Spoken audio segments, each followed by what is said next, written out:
I'm Brittany Rees, and I'm here at the Sacred Threads Quilt Show in Herndon, Virginia. This is 2022. I'm going to talk a little bit about this small piece that was part of a Backyards Creation exhibit that was also displayed here downstairs this year. This is a scene featuring a couple of swans that lived in my folks' neighborhood backyard area. And my mother was the quilter who created this piece. She would sit out on the back patio and she would watch the swans swimming around, and just enjoying the nature scene as a whole was one of her favorite pastimes.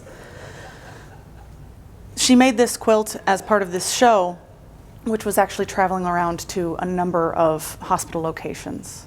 As an entirely separate coincidence, a very dear friend of our family's, who we really hadn't seen in years, was up at one of the hospitals in Chicago where this exhibit was being displayed as a care companion for somebody undergoing cancer treatments. While walking through the halls, seeing all of the quilts brought her a lot of peace, and she remembered seeing this one in particular that just reminded her of my mom and the friendship that they'd had. And it didn't even occur to her at that point to have read any of the labels just yet.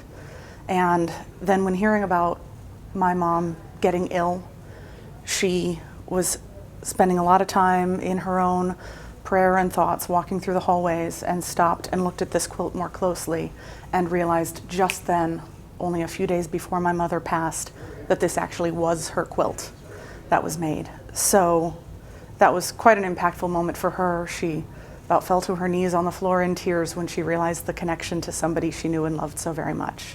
She doesn't know it yet, but she will be the owner of this quilt very soon.